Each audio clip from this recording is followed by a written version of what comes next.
joining us on Twitch. We know time zones are tricky, so a special thank you to those of you who had to get up early or those staying up late just to be here. We really appreciate that. Yes, and a very warm welcome as well to all of the streamers who've decided to co-stream this event live to their own communities. I can't wait to see all of your reactions later on.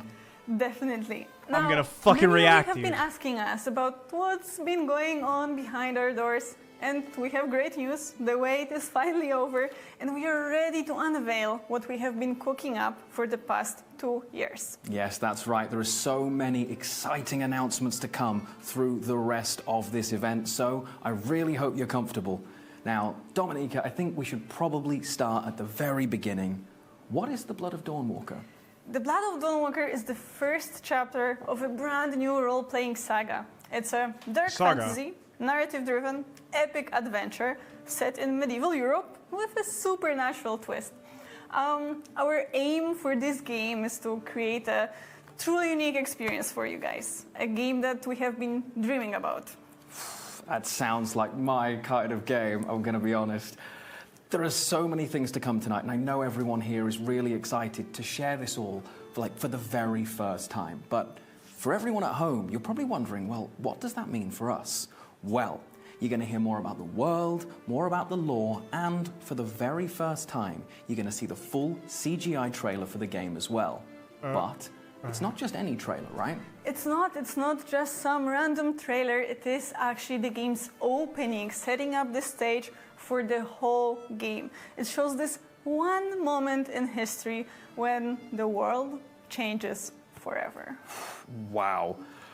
I can't wait to see how well the community does, poring over every second of this trailer. In the reveal campaign so far, they've been incredible. Oh, yes. So we're not going to see the gameplay, I guess. Discord, you guys are mind-blowing. The Discord have been incredible, but soon we're going to throw it over to a bunch of the devs, and you're going to dive further into the world of Dawnwalker. You're going to learn more about the characters, the lore, and the art.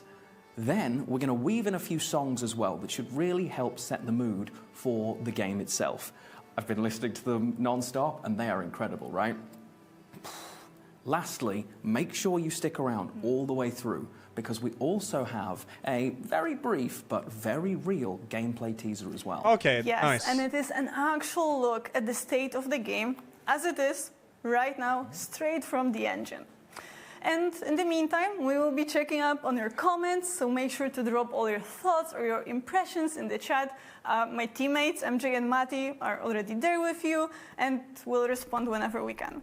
And this is it for now. Yes, that's it for now. Let's get into the mood with some music, and let's hear from our game director, Konrad Tomaszkiewicz, and our narrative director, Jakub Szamałek, who will tell you about how it all began.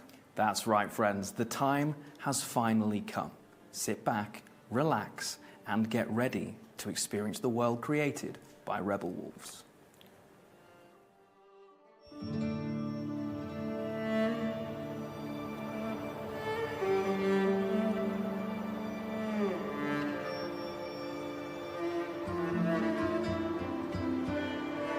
Damn.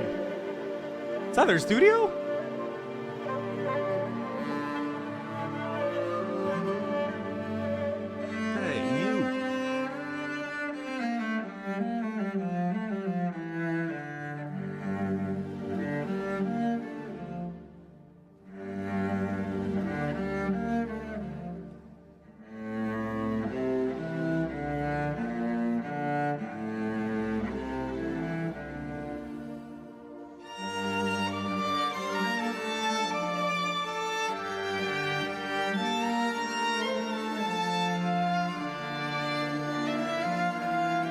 Oh, cool.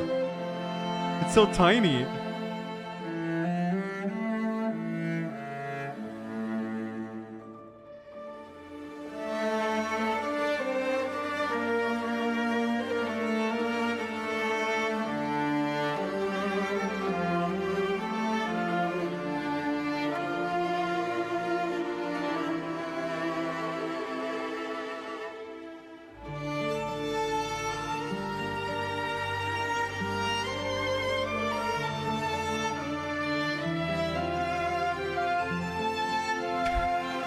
Half expecting this to be super high production value all the way, and then the gameplay teaser looks like Gollum. I don't think it will.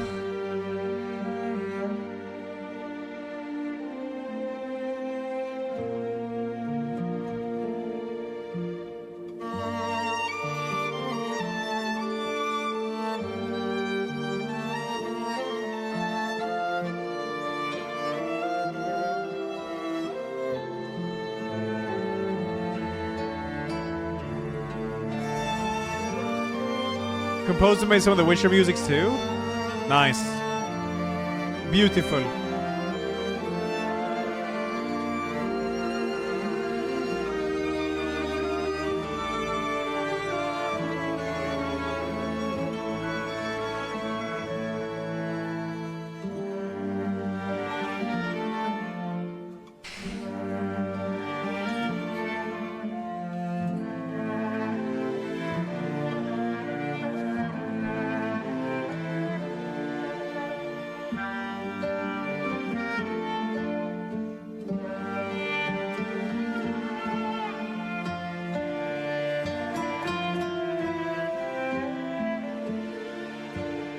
Polish Krzokta Castle. Krzokta.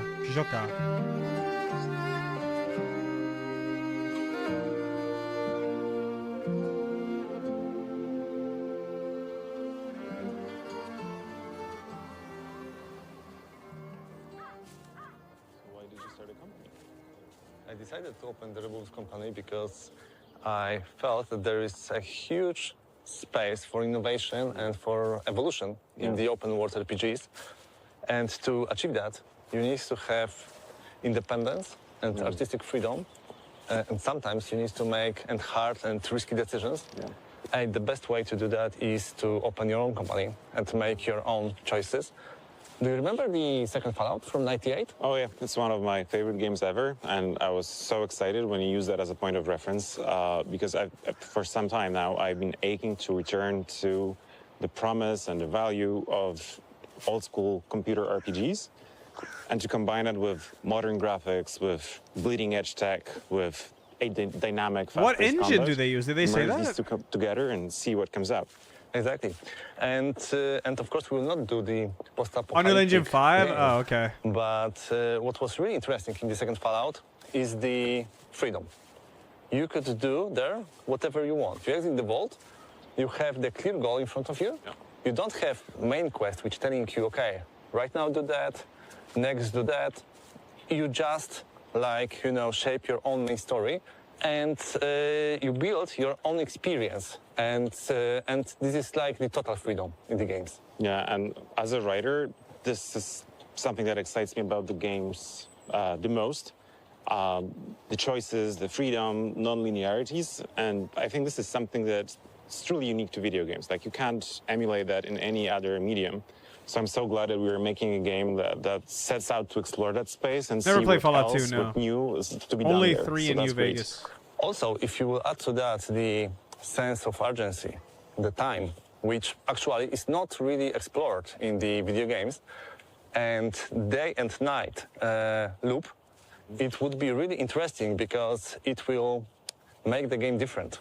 Yeah, no, I get that, because the sense of urgency is so important in the context of open world RPGs, where players can become distracted and kind of get away from the main story. So finding a way to make sure that they remain invested, that they remain at the edge of their Just seats strolling is so in the woods. important, and I think it's something that's lacking from the games in that niche. And if you will add to that the hero, who have the different loop at the day and different loop at the night, it makes the game really unique. Okay.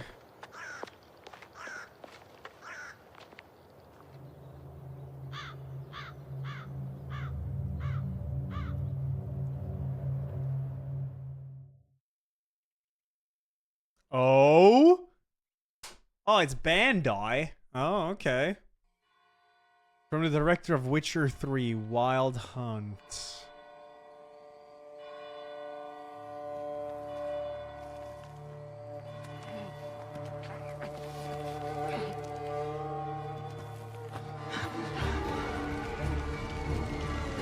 Must be here somewhere.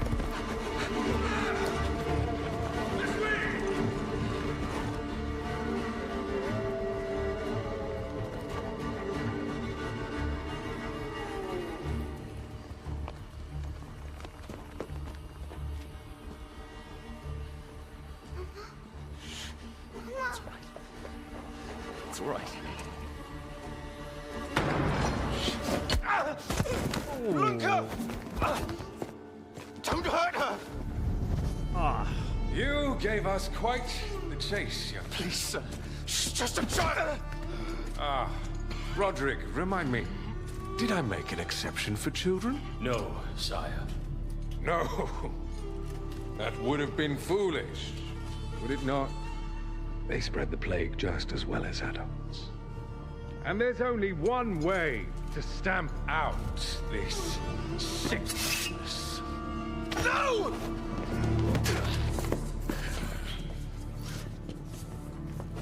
Not just a runner, but a fighter, too. Had we met under a different moon, things might have ended there. Oh, shit!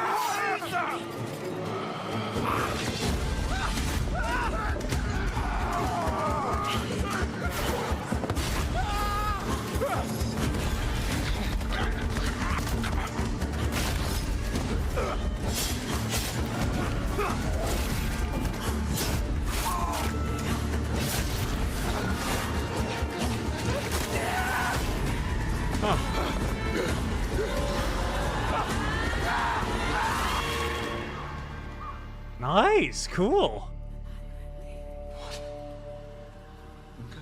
They're like Lunka! vampires. Oh yeah. Jesus. My sister. She needs help. Fast. Please, let us pass through. I beg of you. Please. Please.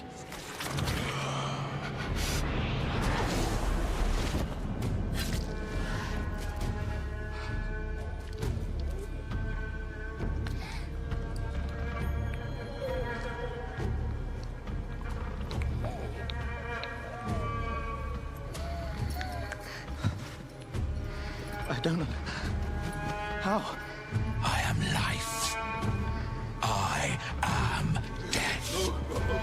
I am everything in between. I have been watching your little valley. Pestilence, famine, killing. Blood spilled carelessly, like water.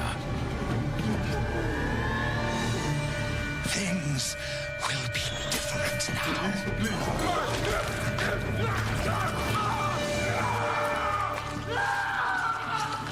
For all of you.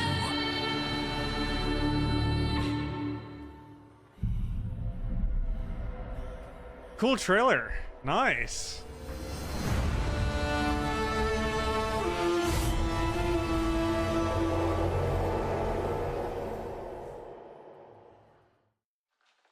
So the game takes place 2 years after the events shown in the intro, and this is just the beginning of a greater saga we were planning. So we get to meet the character at the beginning of his adventure, which I think is really cool. And Cohen in general is so much fun to write and flesh out because he's not your typical game protagonist. He's not a grizzled veteran who's seen it all, who is cynical about the world, who comments the world with like one-liners.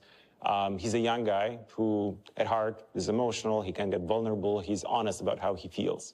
What I love in Cohen is that he'll be never a superhero. He'll be never overpowered. At the day, as a human, he can fight with a sword. He can use and discover dark magic, but he can be killed by anyone. At the night, he encountered a lot more difficult enemies. He can use some vampiric abilities, not only in combat, but also he can use it to explore the world and to see the world in a totally different way. Yeah, and he'll need all these cool superpowers because he's facing formidable enemies. This clique of vampires who decided to take over the world, turn it upside down, and set the rules. And they are led by this super old and immensely powerful vampire called Brensis. Our game is set in 14th century Europe, and it's a world in deep crisis. First, the continent has been ravaged by the plague, then wars, and now famine.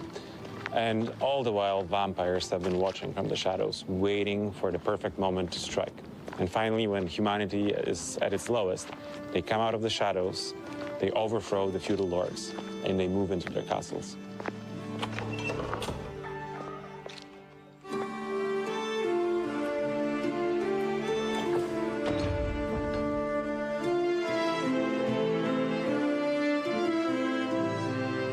Vampires ruling the world is not necessarily the bad thing. Feudal lords in that time killed the whole villages to prevent, the plague. And the vampires, they defend Cohen and his sister. They even healed Lunka. And, I know that people need to pay taxes in blood, but it's not a huge cost of safe and good life. Well, to that I'd say that vampires' favors are uncertain. And sure, they protect the people of the valley where the game takes place, but they see them as cattle, so they protect them to then lead them and ultimately kill them. And the blood tax you mentioned, it's taken from everyone, the frail, the weak, the old. Each week they have to convene at the church for a blood mass. So for some people, that's deeply traumatizing or might even end up in them dying. So in the end, I'd say the balance is more or less equal. And that's something that I actually really like about our setting, this world, that nothing is simple. Nothing is just black or just white. And you have to decide for yourself, like, what do I think is the right choice? What is the path I want to take? And what is the path I want to avoid? And ultimately, Cohen's family ends up in the dungeons of the Vampire Lord. And even as Cohen is trying to free them, he will meet people who still support the regime. It's even more challenging for players because Cohen has only 30 days and 30 nights to save his family. Okay. In most games, sandbox means gameplay freedom. In our, it means narrative freedom. We don't think about the quest like the main quest or the side quest. We just have quests. Players will craft their experience through the game by themselves, and nobody will have the same. And we call it narrative sandbox. Yeah, that's something that really excites me because that means that no two playthroughs will be identical. That each player will have a unique experience. And that's the true magic of video games, and that's why I love making them. Welcome back, everybody, and I hope you agree that that was worth the wait.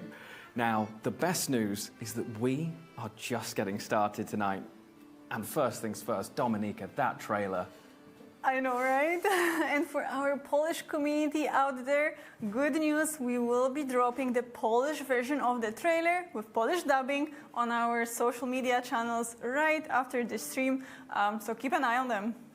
I think a lot of people are going to want to rewatch that trailer, so I bet that they're really, really happy. But we've got a lot to unpack here, right? So you mentioned before that the trailer actually serves as the intro to the game. Yeah. So everything that